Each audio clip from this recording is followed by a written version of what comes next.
প্রেমের নীল কাব্য লিখেছেন নরেন কবির তৃষা। পর্ব সংখ্যা 56। আপনারা শুনছেন গল্প বাই জান্নাত। নিউ ইয়র্ক সিটির আকাশ ছোঁয়া অট্টালিকার ভিড়ে ম্যান হাইটের সেই পেন্ট হাউসটা যেন এক রাজপ্রাসাদ। জানালার বাইরে তাকালে দেখা যায় দিগন্ত বিস্তীর্ণ হাডওসন নদী আর স্ট্যাচু অফ লিবার্টি অফ আহ্বায়ক। শহরের বাস্তবতার নিচে পড়লে এখানে কেবল এক গভীর নিস্তব্ধতা। টিহুনিডের বর্তমান অবস্থায় রুমটার বিশাল। ঘরের একপাশে পুরো দেওয়াল জুড়ে স্বচ্ছ কাচ, যেখানে থেকে রাতে নিউ ইয়র্কের জলজল হীরের কর্পটের মতোই দেখাচ্ছে। রুমের মাঝখানে রাজকীয় এক কিং সাইজ বেড, যার চারপাশে ঘিরে রয়েছে দুধসাদা সিলিংয়ের পর্দা। ঘরের এক কোণে ছোট একটা লাইব্রেরি, আর অন্য কোণে রয়েছে আধুনিক ফ্লাওয়ার প্লেস। কিন্তু জানালার সামনে দাঁড়িয়ে যেন নিজের আলোকোজ্জ্বল শহরের দিকে তাকিয়েছিল।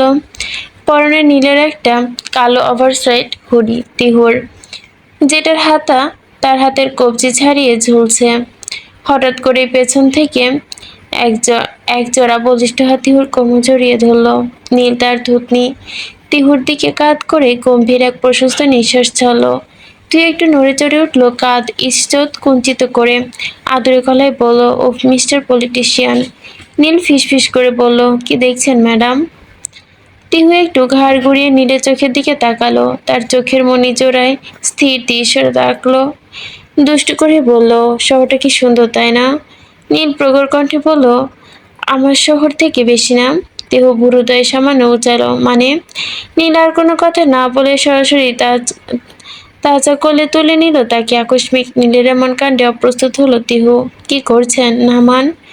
নীল নেশাক্ত কণ্ঠে বলল, আমার শহরটা আগলে রেখেছি জাস্ট। সেই শহরে শুধু আমার ওই রাজত্ব, অন্য কারো নয়। নীলের অকপট উক্তি বলা কথায় তিহুর ফর্সা চোয়ালে মুহূর্তে রক্তিম বর্ণ ধারণ করলো। কোলে করে নীল ওকে নিয়ে এলো ডাইনিং স্পেসে। সেখানে আগে থেকে নীল নিজের হাতে সব আয়োজন করে রেখেছে। মোমবাতির মৃদু আলোয় টেবিল ঝলমল করছে। নীল চেয়ার টেনে তিহুর পাশে বসে তাড়াতাড়ি কণ্ঠে বলল, সরি অর্কিড, অ্যাকচুয়ালি টাইমে শর্টনেসের কারণে মাত্র। মোমবাতির নিয়ন আলোয় নীলের মুখটা সুদর্শন মুখশ্রী বড্ড দীপ্তিমান, তীক্ষ্ণ চোল, সূক্ষ্ম জ লাইন, আর বরাবরে নেই সেই নীল চোখে এক নেশাক্ত দৃষ্টি, যে এক নিমিষে প্রলঙ্কারে ঝড় সৃষ্টি করতে চঞ্চলতা তিহুর হৃদয়ে। তিহু প্রত্যুত্তরে প্রশ্নে দৃষ্টি মেলে বলল, এত কিছু? কোথায় এত কিছু? তা নয় তো কি? নীল মৃদু হেসে পাশ থেকে খাবার তুলে বাটিতে রাখলো। ধীরে ধীরে খাইয়ে দিল তিহুকে। তিহু দৃষ্টি টলমল, হৃদয়ে অদ্ভুত উচ্চাটন, ক্ষীণকায়ায় অজানা শিহরণ। হৃদয়ের গভীরে ভয়ঙ্কর প্রতিধ্বনিত হলো শুধু একটি কথা, ভালোবেসে তার নেতা সাহেব তার মতোই বসা উচিত। হক ম্যানশনে পরিবেশ বিগত কয়েকদিন যাবৎ ভারাক্রান্ত। কয়েকদিন ধরে সেটাই কেবল কান্নার রোল শোনা যাচ্ছিল। আজ সেখানে এক অদ্ভুত প্রশান্তি বিরাজমান। বাংলাদেশ সময় সকাল 11:30। হক ম্যানশন জুড়ে নিস্তব্ধতা। খাওয়া দাওয়া শেষে সকলে নিজ নিজ কক্ষে বিশ্রামে নিমগ্ন। মুন্নি, রফিন, মাহা, নাহা, তাজহির, তাওহিদ, সাজ্জাদ, রাফা, নীরা, রিশাদ, সারা, তানহা সহ নবকুড়ি সব পিহুর কক্ষে গল্পমগ্ন। ব্যাপারটা বেশ উপভোগ্য পিহু, রাফা আর সারার কাছে। হুট করে সকলের মধ্যে পিহু রিশাদের দিকে তাকিয়ে বলল, আরে রিশাদ ভাই, তুমি সে না যে তানহাকে বিয়ে করতে চাইতেন? আকস্মিক পিহুর এমন কথায় উচ্ছ্বাসিত পরিবেশের ছেদ হলো। হাসাহাসি পরিবেশটা স্তব্ধ হলো মুহূর্তে। সকলে তাকালো তানহার দিকে। উপস্থিত সকলের মাঝেই ছোট ছোট তানহা। তানহার বয়স সবে মাত্র 9 কি 10 হবে। এদিকে রিশাদ 20 বছরের তাগড়া যুবক। তাই পিহু উল্টাপাল্টা এসব কথা বললেও বিরক্ত হলো মাহা ব্যতীত সকলে। তাজি পিহুর মাথায় গাঁটা মেরে বলল, ভেজাটা শুকিয়ে খাচ্ছিস নাকি শুকনোটা ভিজিয়ে খাচ্ছিস? পিহু প্রতিবাদ করতেই থমকালো যেন। মাথাটা খানিকটা ঝুলাতেই বলল, মানে? মানে তোর মাথা আর আমার মুন্ডু। কি সব উল্টাপাল্টা বলতেছিস? মাতাল হয়ে গেছিস? পিহু তাহাজির থাপ্পড় মেরে বলল, সবাই নিজের মতোই ভাবছিস মদন। সাজ্জাদ তাদের দিকে থমকে দিয়ে ধমক দিল। তাহাজিব তো ঠিকই কাজ করেছে, সবসময় উল্টোপাল্টা কথা বলিস কেন? পিহু সাজ্জাদের দিকে তাকিয়ে, আরে ভাইয়া বিশ্বাস করো আমি একদম মিথ্যা বলিনি। পরক্ষণে সে রিশাদের দিকে ফিরে বলল, রিশাদ ভাইয়া তুমি বলো না। পিহুর কথা শেষ করতেই পুরো ঘর যেন হঠাৎ করে সাইকি রেসের মতোই শুরু হয়ে গেল। রিশাদ চনমনে মুখে তামাটে বর্ণ ধারণ করেছে। সে অপ্রস্তুত হয়ে এদিক ওদিক তাকালো। আসলে ঘটনাটা ছিল বেশ মজার। তানহা হওয়ার পর থেকেই তিহু যখন ওকে ছবি পাঠিয়েছিল তখনই রিশাদ দুষ্টুমি করে এই কথাটুকু বলেছিল। ব্যাস, এখনো তার খোঁটা শুনতে হচ্ছে। রিশাদ মান সম্মানে তান্দুরি বানাচ্ছে, এসব কাসুন্দি ঘেটেরা ভাবা যায় সব। রিশাদ এবার নীরার দিকে আর চোখে তাকালো। নীরা তখন গুটি মেরে বসে হাসছে টিপে ঠোঁট। তা দেখে রিশাদ অস্বস্তি আরও যেন কয়েকগুণ বেড়ে গেল। আমতা আমতা করলো কিছুটা। মানে আমি তো পিচ্চিটাকে দেখে বলেছিলাম। তাসির ফোড়ন কেটে বলল, ও তাহলে মতলব আগে থেকেই খারাপ ছিল। রিশাদ এবার কাচুমাচু করে ফেললো। হঠাৎই ঘরের গুমট ভাবটা নিমেষেই কেটে গেল। অট্টহাসিতে ফেটে পড়ল সবাই। তানহা অবুঝের মতো হাসি মুখে দেখলো সবাইকে। হঠাৎই মাহা তানহার মাথায় হাত বুলিয়ে বলল, দেখো তো কিউটি, বড় হওয়ার আগেই তোমার পাত্র রেডি। কি অবস্থা ম্যাডাম, ভুলে গেলে নাকি? সেদিনের পর একটা বড় ফোন দিলে না? কি অকৃতজ্ঞ করে। বাবা, ভেসে আসলো পৌরুষেরই কণ্ঠ। চোখ মুখে তাকালো মুন্নি। চিনতে পারলো, প্রশ্ন করে বলল, মিসেস শেহজাদ। শেহজাদ ইজি চেয়ারে গা এলিয়ে দিয়ে বলল, চিনেছেন তাহলে? মুন্নি গম্ভীর ভঙ্গিমায় বলল, কিছু বলবেন? এত তাড়া কিসের ম্যাডাম? তার আর কিছু নেই, বাট আমি অপরিচিত কারোর সাথে দীর্ঘ আলাপ পছন্দ করি না। শেহজাদ রীতিমতো অবাক হয়ে বলল, আমি অপরিচিত? পরিচিত ছিলেন বুঝি? এজন্যই বলে নারী জাতি ছলনাময়ী। মুন্নি সামান্য হেসে ওঠে। শেহজাদের এমন কথায় পরপর বলে, কেমন আছেন মিস্টার? এই তো চলছে কোনো রকম। ও, তো ঢাকা ব্যাক করবেন কবে? God nose. মানে মানে এখানে কিছু কাজ আছে, সেগুলো সেরে তারপর ফিরবো। সিরিয়াস? মানে? শেহজাদ হঠাৎ মুন্নির চোখের সামনে ভেসে উঠল যেন নীলাতিহুর পরিণয়ের মুহূর্ত। আর তার নিজের অবস্থার সঙ্গে সঙ্গে হাস্যোজ্জ্বল মুখশ্রী বাসা বাঁধল একরাশ মলিনতা। ফোন রাখুন। মানে? শেহজাদের কথা শেষ হওয়ার আগে মুন্নি কেটে দিল ফোনটা। শেহজাদ বেচারা অবাক হয়ে গেল, তাকিয়ে রইল ফোনের স্ক্রিনের দিকে। বেচারা বুঝলো না মুনির হঠাৎ এমন মুড সুইংয়ের কারণ কি। সেপ্টেম্বর মাসে নিউ ইয়ারকে এক যেন স্বপ্নীল কুরোহিনী শরৎ আর হেমন্তের সর্বিক্ষণে দাঁড়িয়ে আছে। কেবল এক চিনতে সোনাধরা রোদ মিষ্টি আর পেন্ট হাউসের বিশাল দেওয়ালে ভেদ করে চেয়ারের মতোই ঘর ঢুকে পড়ছে তা। তিহু ঘুমের ঘোরেই তখন পুরোপুরি কাটেনি সেই তপ্ত অথচ কোমল রোদের বরফ যখন তার চোখে পড়ল, ঈশ্বর চোখটা কুঁচকে নিল সে। অট্টালিকার ফাঁক গলিয়ে সূর্যমামা যেন উকি দিল সেই সময়। তিহু অবচেতন মনে তার ডান হাতটা পাশে রেখে দিল, কিন্তু সেখানে নীলের সেই বলিষ্ঠ শরীরটার অবস্থান, উষ্ণতা কোনো কিছুই নেই। বিছানায় সেই দিকটা এখন একদম বড্ড ফাঁকা। চাদরের সূক্ষ্ম ভাঁজগুলো কেবল তার কিছুক্ষণ আগের অস্তিত্বের নরম সাক্ষী হয়ে আছে। তিহু ধরফড়িয়ে উঠে বসল। এতক্ষণে চুলগুলো কপালের ওপর এসে পড়েছে। তার পাতা দুটোর পিটপিট করলো চোখের। মিস্টার পলিটিশিয়ান, শুনছেন? বড্ড বেশি শান্ত তার কণ্ঠ। কোনো উত্তর এলো না। তিহু ভাবলো নীল হয়তো কিচেন এরিয়াতে ব্যস্ত, কিন্তু মনটা কেন যেন উচাটন করছে তার। এক অজানা শূন্যতা তাকে ঘিরে ধরলো। বিছানা ছেড়ে অলস্য ভেঙে ধীর পায়ে এসে গিয়ে ঘরের বাইরে এক কোণে রাখা এক বিশাল আয়নাটার সামনে স্বচ্ছ কাচের সেই আয়নায় নিজের উস্কো খুস্কো রূপটা দেখে নিজে খানিকটা হাসলো। হঠাৎই আয়নার পাশে রাখা জিনিসের ওপর চোখ পড়তে তিহুর নিঃশ্বাস যেন মুহূর্তে থমকে গেল। ঠিক যেন গভীর সমুদ্র নীল জলরশ্মির মতোই একটা শাড়ি, ডার্ক ব্লু শাড়ি। জমিনটা মসৃণ সকালের আলোর মতোই দ্রুতি ছড়াচ্ছে যেন। সাথে নীল রঙের কাচের চুড়ি, গোলাপ বেনির মিশ্রিত করা গাজরা। সবকিছু মাঝখানে ধবধবে সাদা একটা চিরকুট। তিহু কম্পিত হাতে চিরকুটটা তুলে নিল। হঠাৎ করে দৃষ্টি হলো স্থির। তার গোটা গোটা অক্ষরে লেখা, নীল শাড়িতে নীল শহরটা আরো একবার নতুন করে রাঙিয়ে দিন ম্যাডাম। আজ এই উজ্জ্বল সকালে চুলগুলো বেঁধে রাখবে না, মেঘবরণ কেশগুলো আজ না হয় অবাধ্য হোক, আমি আপনার জন্য অপেক্ষা করছি। তিহু আনমনে মুচকি আসলো নীলের কথাগুলো মনে করে। অতঃপর তৈরি হয়ে পা বাড়ালো ওয়াশরুমের উদ্দেশ্যে। দর্পণের সম্মুখে দাঁড়িয়ে নিজের প্রতিবিম্ব দিকে চেয়ে নিজের চেনা দায় মনে পড়ছে তিহুর। শ্রাবণ মেয়ের ঝুমকো জোড়ায় সমানো আনন্দের দোল হীরার দ্রুতির মতোই ছড়াচ্ছে।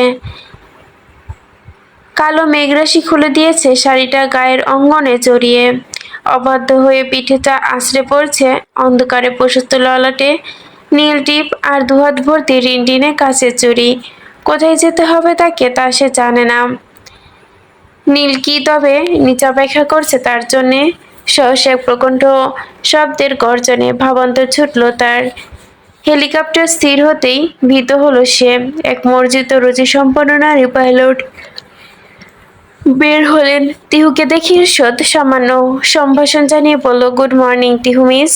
Mister Neel has sent me to escort you. Your detection you entry. It's your queen. Please drop in. Tihu বুঝতো এসব সবই তার নেতা সাহেবের সূক্ষ্ম কারসাজি। হেলিকপ্টার যখন মাটি ছেড়ে শুনে ভাসলো এক প্রকণ্ঠ নিউ ইয়র্ক শহরের ছোট খেলনার রূপ, বোঝা গেল না যেন বিধ্বস্ত শ্যামলীর সমারোহ। ধুলো ছবির মতোই যেন উদ্ভাসিত হলো সে। খানিক বাদে যখন হেলিকপ্টার মনন্তর গতিতে গিয়ে কিছুটা নামতে শুরু করলো, তিহু দুটো চোখ মসৃণ ভাবে শূন্য হতে শুরু করলো।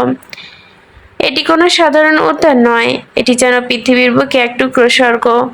চারপাশে কেবল গোলাপ আর গোলাপের অন্তহীন লাল, সাদা, হলুদ আর গোলাপি রঙের আভায় ছড়িয়ে গেছে। মসৃণ সবুজ গলিটায় গালিচার ন্যায় ঘাস। আকাশ যাত্রী যখন সেই মেয়েকে তৃণীভূত করতে অবরুদ্ধ হলো, তিহুর স্পন্দন যেন নিজের কর্ণের কাছে স্পষ্ট ধ্বনিত হতে লাগলো বারবার। হেলিকপ্টার থেকে নামে এক অদ্ভুত সৌরভ তার ইন্দ্রিয়ে তোলা দিল। চারপাশ নিস্তব্ধ, কেবল মনের বাতাসে ভেসে আসলো গিটারের সে টুংটাং চেনা মুহূর্ত।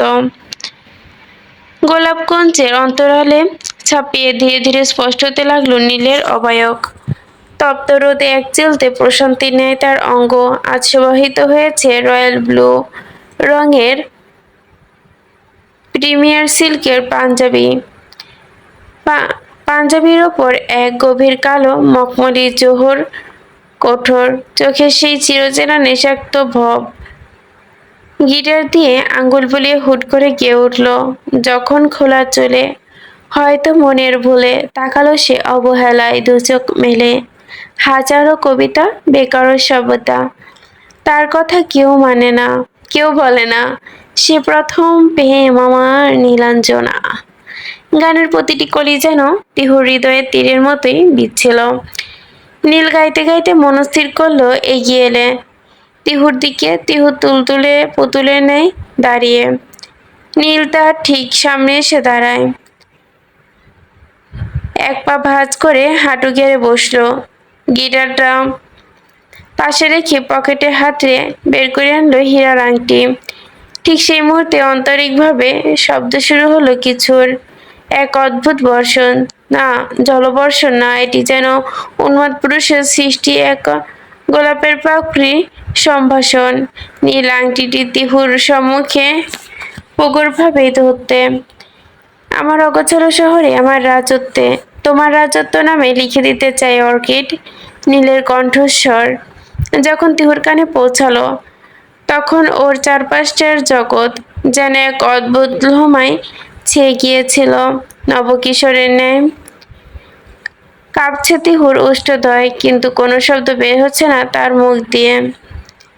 বহু কষ্টে মাথা ঝাঁকিয়ে অস্পষ্ট স্বরে উচ্চারণ করে, জীবনের সব কষ্ট, সব দুঃখ, সব নিঃসঙ্গতায় আপনার বক্ষদেশে থেকেই ত্যাগ করতে চাই।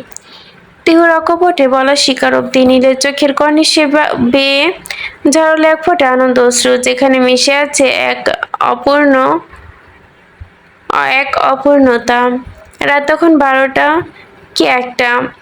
গভীর রাতে ঘুম না আসায় বিরক্ত লাগে বেশ। বিছানা ছেড়ে উঠে বসলো রাফা। গলাটা বেশ শুকিয়ে গেছে তার। বেডসাইড টেবিল হাতড়ে দেখলো আজ পানির পাত্রটা অনুপস্থিত। তাই ভাবলো নিচতলা থেকে পানি আনবে নাকি আনবে না, সেই ভাবনাই সেই কাজ। বিরক্তি নিয়ে পিছু ছাড়লো রাফা। সারা বাড়ি নিঝুম অন্ধকারে ডুবে, কেবল করিডর দিয়ে টিম টিম করে কিছু লাইট ল্যাম্পের আলো ছড়িয়ে, তাও আবছা। রাফা পা টিপে টিপে সেদিকে এগোলো। কিচেনের দরজার কাছে আসতে বুকটা ছ্যাদ করে ওঠে তার। অন্ধকার কিচেনের ভেতর থেকে কেমন খসখস শব্দ ভেসে আসে। রাফা ভাবলো কোনো চোর টোর না তো। সহসা সহজে ভর দিয়ে সে কিচেনে পা রাখলো।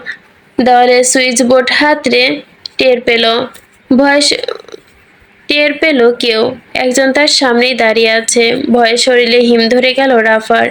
সে সর্বশক্তি দিয়ে চিৎকার করতে যাবে, অমনি গলা দিয়ে বের হওয়ার আগেই জোর করে তার মুখটা শীতল হাতে তালুতে সজোরে চেপে ধরল কেউ। পরক্ষণে এক প্রবল টানে তাকে পেছনে দেওয়ালের সাথে চেপে ধরে আগন্তুক। অন্ধকারে রাফা শুধু দেহের ভারী গঠন আর তপ্ত নিঃশ্বাসে অনুভব করতে পারে। হৃৎপিণ্ড যেন ছিঁড়ে বেরিয়ে আসছে রাফার। ওস! অন্ধকারে খুব পরিচিত একটা কণ্ঠ কানে আসতেই যেন রাফা চমকে উঠল। পরক্ষণে পাশে থাকা হাঁটির দিকে আগন্তুক কিচেনের আলো জ্বালিয়ে দিল। তীব্র আলোয় চোখ ধাঁধিয়ে গেল রাফার, দৃষ্টিতে সইতেই তীব্র। তবে তার আগে কেউ নাই। এক দুষ্টু হাসি হাসতে দাঁড়িয়ে নিহিত। রাফার আগে ক্ষোভে নিজের হাতটা নিজের মুখ থেকে সরিয়ে নিয়ে হাঁপাতে হাঁপাতে বলল, তোমার কাণ্ডজ্ঞান আছে কি নাকি? আমি তো আরেকটু হলে হার্ট অ্যাটাক করতাম।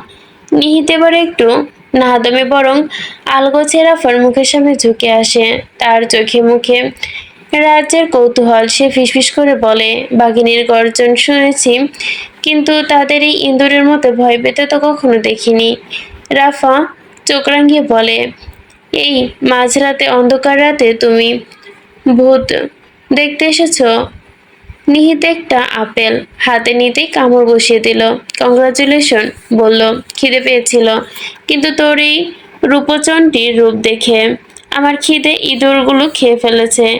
খিদেপ্রাপ্ত ইঁদুরগুলো ইঁদুরের গর্তে ঢুকে পড়েছে। রাফার মুখটার আগে লাল হয়ে গেল। সে তোতলামি করে বলল, আপ আপ আপ- আপ আপনাকে খুঁজতে যাব কেন? আমি পানি খেতে আসছি। আমি একটা আস্ত জংলি। নিহত ভুরু কুঁচকে বলল, জংলি? বাহ, বাঘিনী যে গালিগালাজেও নেমেছে দেখছি। রাফারাকে ফুঁসতে ফুঁসতে বলল, আছড়ে পড়তে পারেনি আমি। তুমিও তো আমাকে দেওয়ালের সাথে সেতু ধরেছিলে। তার সাথে কিছু যায় আসে না। আর পরপুরুষ মানে কি? হ্যাঁ, কি মিন করতে চাইছো? তাবিজ কি একদম ধুয়ে খেয়েছো? নিহিত এক পা এগিয়ে আসে রাফার সামনে, আবারও টোকা করেই বলে, নিচু স্বরেই বলল, তুমি তো তুমি। ছোটবেলায় যখন আমার সাইকেলের চাকা লিক করে দিয়েছিলে, তখন তামিজ ছোট ছিল। আর শোনো, চোর ধরতে না পারিস, অত্যন্ত আয়নায় নিজের চেহারাটা দেখিস গিয়ে। ভয় তো মুখ একদম চুন হয়ে গিয়েছিল। রাফা সজয় নিহিতকে ধাক্কা দিয়ে সরিয়ে দেওয়ার চেষ্টা করলো। তোমার মুখটা অন্তত বন্ধ রাখো। নিহিত পানির গ্লাসটা টেবিলের ওপর থেকে একটু দূরে সরিয়ে রেখে বলল, এত সহজ না। আগে বল, কাল সকালে আমার জন্য কফি বানিয়ে দিবি কিনা? দিবি বললে আমি পানি দিব। রাফা দাঁতে দাঁত চেপে ধরল, কফি নেহি। আপনার মতো অসভ্য লোকের জন্য আমি বানাবো কফি? তার চেয়েও ঢেলে দেওয়া ভালো। নিহিত শব্দ করে হেসে উঠল। এই পর্যায়ে সেই হাসি সারা রান্নাঘরে যেন গম গম উঠল। সে রাফাকে খুব কাছ থেকে ফিসফিস করে বলল, এত সহজে না। আগে বল, তারপর আমি সব মানব। বিষ দিলেও তো তোর হাতে থেকেই খাবো। অর্ধাঙ্গিনী ও ধুরি, হবু বাঘিনী, এখন কারণ পানি দিয়ে দিব খেয়ে তাড়াতাড়ি না ঘরে থাক। গিয়ে ঘুমা, না হলে ডার্ক থামলো সার্কেল কিছুক্ষণের পড়বে। জন্য। কাল সে আরস সকালে তার কাজ বাচ্চাগুলোকে চেপে দেখে ধরে ভয় হাঁটছে, পাবে তোকে। আশেপাশে চোখ বুলাতে বুলাতে ভাববে বলল, ডাকু তুই এসেছে। যদি জানতে না বলে চাস নিহিত হাতে তাহলে না আপেলটা বললাম। আরস নাচাতে ভাই, নাচাতে শীষবাস দিয়ে কারণটা রান্নাঘর শুনি থেকে বেরিয়ে জানতে গেল। ইচ্ছে রাক্ষসের করছে। দিকে তাকিয়ে আরস রাগে ঠোঁট টিপলো, পা বাঁকা ঠুকলো। হাসি বাসলো এই ঠোঁটের লোকটা কোণে। কি কোনোদিনও মাথা ভালো নামিয়ে মানুষ আসলো হবে না? নুসরাতের দিকে। রাগে সে জিজ্ঞাসা করলো, গ্লাসটা তুলে গোপনীয় এনে কিছু জেনে পানি গেছেন? ঢকঢক করে খেয়ে চিরবিরালো। হ্যাঁ, তেমন আর দাঁড়ান কি। মিস্টার নিহিত, আরস একটু কালকে ঝুঁকলো। কফিতে যদি নুসরাত লবণের দাঁড়িয়ে আছে বন্যা তখনও, না বইয়ে দিয়েছি, কান আমার পাতল নামও রাফানা। তার দিকে। রাতের নিস্তব্ধ কানের কাছে পরিবেশ, ঠোঁট রেখে নিউ ফিসফিস ইয়র্কের করে ব্যস্ত বলল, শহরের বুকে হিন্ট দিব নাকি সব বলে দিব? পেন্ট হাউসের এক বলে বিশাল দিন, ব্যালকনিতে সাসপেন্স যেন রাখবেন এক না। বিচ্ছি নদী। আরো সে ঠোঁটের কোণে ফুটলো ব্যালকনির প্রশস্ত কুটিল ঝুলন্ত কাউচে হাসি। নীল আর ইশারা তিহু করলো কিছু পাশাপাশি একটাই। বসে আছে। নুসরাত তিহুর কপাল ভাঁজ পরনে করে এখনো ফেললো। সেই নীলের দেওয়া শাড়িটা ফুলশরি আছে, আরসের চাঁদের দিকে আলোয় এক তাকাতেই মায়াবী রূপ দুজনে ধারণ নাক করেছে। স্পর্শ করলো। সে নীল খুব শুধালো, মনোযোগ দিয়ে ওদিকে তিহু কি ইশারা করছেন? আঙ্গুল ধরে আছে। আরস আবারও আকাশের ইশারা এক প্রান্ত করলো। থেকে অন্য প্রান্তে তারা নুসরাতের গুনছে হাত সে। ধীরে ধীরে নিচে উদরে এসে ফিসফিস আটকে গেল। করে বলছে, তড়াপ করে 1, 2, তাকাতে 3। আরসের এই দিকে। দেখ অর্কিড। সে হাসছে তিহু কোনো উত্তর বিশৃঙ্গ দিল না। ভাবে। এক চোখ দুটো মনে অযত্নভাবেই হলো যেন কোঠর ছেড়ে বেরিয়ে আসবে মন্ত্রমুগ্ধের মতো মেয়েটার। অবাক কণ্ঠে তারাদের জানতে দিকে চাইলো, তাকালো আপনি সে। জানেন নীল কিভাবে? এমন শিশুসুলভ ভুলে আচরণে গেছিস সব তিহুকে অবাক করলো। গতকালের কথা? যে মানুষটা ভাটানো সব। দিনের আলোয় না, গম্ভীর মেজাজি জানার জন্য দুর্দষ্ট বলেছি, হয় এখন পলিটিশিয়ান, জানতেই হবে। রাতের সেই আর সে অন্ধকারে ঠোঁট বেয়ে দীর্ঘ সে একটা শ্বাস কতটা বেরিয়ে এলো। সরল। নীলের বলল, গভীর পাবে কি করে? মনোযোগ লক্ষ্য সেই করে সিস্টেম তিহুর আছে নাকি তাতেও তো সন্দেহ। ঠোঁটের কোণে এক আপনি চিলতে আমাকে হাসি অপমান ফুটে করছেন আরস উঠেছে। ভাই। নীল হঠাৎ খেয়াল আমাকে করলো আবার তার অপমান পাশের মানুষটি করছেন। কথা একদম শেষ নিশ্চুপ। করতেই চেঁচে ওঠে সে নুসরাত। আঙ্গুলি বলল, কোনো যান, আর থামিয়ে কোনো কথা দেব ঘাড় না ঘুরিয়ে আপনার তাকালো তার সাথে। দিকে। আশ্চর্য হয়ে কি দেখছেন ম্যাডাম? আশ্চর্য তিহু হয়েছে। লাজুক হাসলো। কি তোর নীলের হাতের অদ্ভুত ওপর আচরণ করছিস তুই? কথা বলবেন নিজের না আমার হাতখান সাথে? নুসরাত স্পর্শ নাসির, করালো আকাশের তারা। নাম তো নেবেন সবাই না দেখে, আমার। তাই না নেতা মিসেস সাহেব? আরস, কিন্তু এই ওটাও ডাকবেন না। পলিটিশিয়ানের ভেতরের সুইটহার্ট, আকাশটা এভাবেও না। দেখবার ভাগ্য তাহলে কত কিভাবে নীল ডাকবো? হয়। যেভাবেই ডাকুন, নীল তবু কিছুক্ষণ আমাকে স্তব্ধ হয়ে ডাকবেন চেয়ে না। রইল। আমি তারপর আপনাকে তিহুর চিনি হাতটা না। টেনে নিজের বিবিকে হাতে নুসরাত চুপ রইল। ঠোঁটের কাছে আরস নিয়ে আবার সে ডাকলো, ছোঁয়ালো। মিসেস সেই নুসরাত স্পর্শে নাসির। রাতে নিস্তব্ধতা যেন ডাকতে গভীর মানা থেকে করেছি না? গভীর হলো। ডাকলে সমস্যা কি? জানেন মিস্টার আগে আমাকে পলিটিশিয়ান, বানান, তারপর আপনার সাথে মিসেস কথা ডায়নার বলবো। একটি উক্তি ছিল, এবার আমি বলেন যাকে কিভাবে মানাবো? ভালোবেসেছিলাম সে ব্যতীত বলে দিব না? পৃথিবীর সকলে আমায় এবার বলুন, ভালোবেসেছিল। কিন্তু আমার কিভাবে ক্ষেত্রে আপনার সেটা রাগ সম্পূর্ণ ভাঙবে? বিপরীত। কেন যেভাবে জানেন? ইচ্ছে নীল সেভাবে। ব্যগ্র আমি দৃষ্টে বলবো তিহুর না। পানে বলে তাকিয়ে। দিন, আপনার কেন? ইচ্ছেই সব হবে। তিহু মুচকি হাসে। আমি বলে দিলে আর খানিকটা হবে? প্রাণ ভরে শ্বাস আশ্চর্য নিয়ে আরস ভাই, আপনার মুগ্ধ গার্লফ্রেন্ড ছিল না? দৃষ্টিতে নীলের না, পানে চেয়ে। বিদেশে থাকতে এত কারণ বছর আমি ধরে কি যাকে করেছেন? ভালোবেসেছিলাম সে ভালো হয়েছে পৃথিবীর গার্লফ্রেন্ড সমস্ত ছিল না, ভালোবাসা তাই কুড়িয়ে এনে পিওর আমাকে ইনটেক দিয়েছে। মাল সমগ্র পেয়েছি। ভালোবাসা যাই হোক, সঞ্চয় করে আমি আমাকে বলে নিজের দিয়ে করে নিয়েছিল। ভুলে যাব। আমি আপনাকে বলে দিয়েছি, নীলের ওকে? রংটা অতি আরস যত্নে মাথা গোছানো। দুলালো, তার বলল, ছোট আচ্ছা। ফুপুর একমাত্র মেয়ে নুসরাত নাম বলল, সানজিদা আপনি আক্তার আমাকে মুন্নি। ফুলের বুকেট এনে দিবেন সানজিদা আর আমি আফরা খুশি হয়ে মুন্নি। যাব। আরস মাথা নীলের নাড়ালো। রুমটার আকারে যাবে সে? এবারে সবচেয়ে বড়। বাধা দিল, এ বাড়ির না, অন্যান্য আমার খুব রুমগুলো পছন্দ সম্পূর্ণ না। ভিন্ন। অন্য কিছু। অন্য একেবারে কিছু কি? অত্যাধুনিক ধাঁচের। হ্যাঁ, অন্য কিছু। তবে তার কি? রুমের সবচেয়ে নুসরাত মুখের দৃষ্টিনন্দন উপর আঙুল জায়গাটা রেখে হচ্ছে ভাবলো তার দক্ষিণে কি সুবিশাল চাইবে খুঁজে পেল সুইমিং না। পুল। ঠোঁট কামড়ে দাঁড়িয়ে দাঁড়িয়ে অনেকক্ষণ পর বলল, না, বাদ দিন, কিছু দরকার নেই। আরস ভুরু কুটিল করলো। নুসরাতের চেহারার দিকে তাকিয়েই বলল, কিছু চাই না? শিওর? হ্যাঁ। নুসরাতের হাতের আঙ্গুলের ভাঁজে নিজের হাত ঢোকাতেই, পাথর চাপা দিতেই বলতে হবে, বল কি চাই তোর? একটা নেকলেস। একটা নেকলেস? ঠিক আছে, আর পছন্দ মতোই দিব। কোনো ধরনের নাক তোলা, পা তোলা চলবে না। রাজি? রাজি। Deal done? ডান। ওকে। ওকে, রাখ। শেষ? শেষ।